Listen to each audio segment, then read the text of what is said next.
Hi, this is your host, Dennis Williams with Money Talk Viewpoint. I want to thank you for joining us again.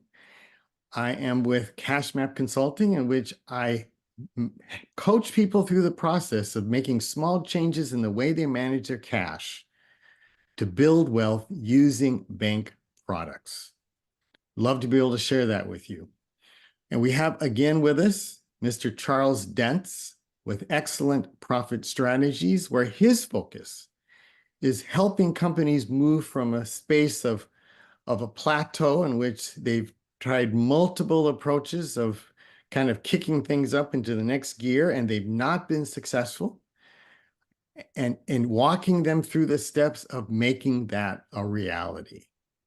And so, Charles, welcome again. And again, those three opening steps that you share with us, let's touch on those again as relates to kind of what the three steps are from going from plateau to growth to achieving what the owners want to be able to do with their business.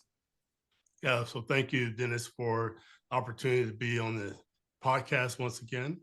And yeah, we focus on identifying where companies have reached the plateau, they kind of hit the ceiling, and we assess that. Then once we assess it, then we look at how they then can move forward. So we put a plan in place and we execute on that plan. Then ultimately, we look at how we can help them sustain that execution. Fantastic. And some of the ones that you touched on previously was, of course, the ability to use AI as a part of the guidance process. Another one was scalability, of creating efficient process flows to enable that to happen. And then what was the third one? I believe it was also, again, the idea of taking new processes and then ensuring scalability. Was that what it was? Yes, it's definitely scalability, and that's the sustainability part. Because in order to grow, there has to be some effort in terms of efficiency, and that efficiency leads to scalability, and the consistency leads to scalability. Okay, so in order to create an environment of sustainability, what's required? What has to happen? Well, I think first of all, everyone has to be on the same page, right? So when you're dealing with each company has their own personality. And so what we have to do is help understand what that personality is, understand how that organization is led, and then make sure that there is a consistency in terms of implementation again, as it relates to the culture, because every culture is different. So we have to understand what that is in order to affect change. So you touched on it, but you didn't quite nail it yet. And that was the whole thing of culture. And culture, I've been a part of organizations in which there have been two very different dynamics. I've seen companies in which employees are taught just to do what I say. And the executives are not looking for feedback. And they don't really want bad news. Then I've seen others in which it's the team, the individuals who are bringing up to people's attention changes and discrepancies in performance, in which they're kind of pushing each other to do better. So in your experience, does what's the ideal? And before you start implementing anything, how do you make sure that the right culture is in place? Because if it's not, it sounds like you're inferring that they won't be successful. Well, yeah, it's more than an inference. They won't be successful. So the key thing is that initially we do an assessment, right? So we're assessing not only, from an operational standpoint, their efficiencies and inefficiencies, their strategic planning, where they are with that, but we're assessing their leadership. We're also assessing the the people who are involved in making change. So in doing so, we're asking probably some hard questions. Would be considered hard questions. We want to know what's working, what's not working, and why. And we do it anonymously so that it's understood where the bottlenecks are, and then we help address those bottlenecks in a very diplomatic way, because we want to approach it in a strategic fashion, right? To affect change. So essentially, it's a change management type of approach to make sure that we are addressing the root causes of what's causing bottlenecks, keeping a company from basically scaling to the next level. Because more than likely, yeah, systems, processes, procedures can certainly be a culprit.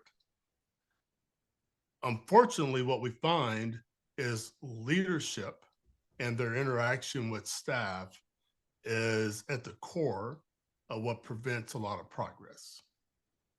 So that's the reason why we do the assessment, and it becomes more of a change management type of approach in order to ensure that the right approach is taken in order for them to make progress and break through any barriers.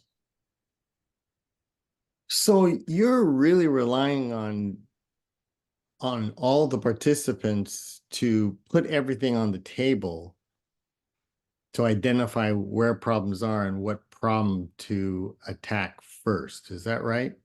Yeah, that's correct. And so what happens with that is now we are basically putting in place the attitude of transparency. And some, depending on the organizational culture, transparency may not be part of that culture. To your point earlier, it's a do what I say, type of environment, and not an environment that is collaborative. So now we're introducing a level of transparency that may not have been there before. And so that takes work. It takes a willingness to drop your guard, so to speak. And so we like to break that barrier, because without breaking that particular barrier, progress is very limited.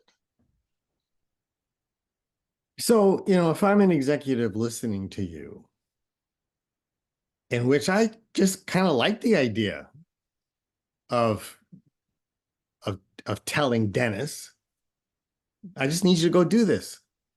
I didn't ask you your opinion. How do you move management staff to the idea that getting feedback, while it takes more time, the outcome will exceed their expectations? Yeah, so that's an interesting point, because yeah, and so you're uncovering, you help me uncover a lot of layers here. So there is a layer of what then would be considered a layer of executive coaching, right? Because now that leadership, those executives, it's not something they don't know, but it has to be something that they accept, that more can be done when more heads are involved. And from an innovative standpoint, innovation requires the input of others. And without that input, then your ideas may be great as an executive, but they could be so much better with input. Even if the end result is still your idea, if you get input, you're likely to make it better. And so we have to spend time with the leadership, with the executives, to help them understand that it is in their best interest to probably change some of their approaches if they are a do as I say type of leader, to help them understand that there's a better way, and getting input from others is okay, and it doesn't diminish their authority. In fact, it enhances their authority. I would guess that the experience has been by when you do an operational audit of identifying bottlenecks and you bring that to the executive attention, that for the first time they begin to learn what they didn't know. You know, there's that adage, you know, you don't know what you don't know. Yep. You think you're in control, but you're not. Is that a fair one? Very fair. And that happens in everything we do, right?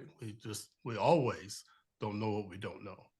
And in the case of a leader that's actually receiving that feedback, if they don't have mechanisms in place like a 360-degree type of feedback situation, or they don't have, you know, organizational assessments that happen on a regular basis to track, you know, the attitudes, if you will, and behaviors of the organization, if that's not normal, then it's also a shock when it's done by someone externally, right?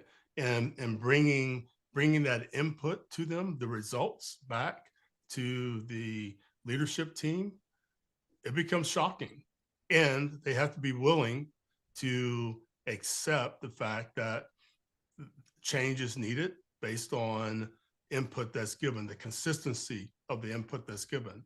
But even before that happens, the leadership team, they need to be prepared for that type of feedback. If it's not normal, they need to be prepared, and they need to understand they will experience some exposure because the feedback may not be kind toward them as individuals. It may not be kind toward the leadership team as a whole. So they have to be willing to, again, let their guard down and be transparent and open to change. And that's what change management's all about.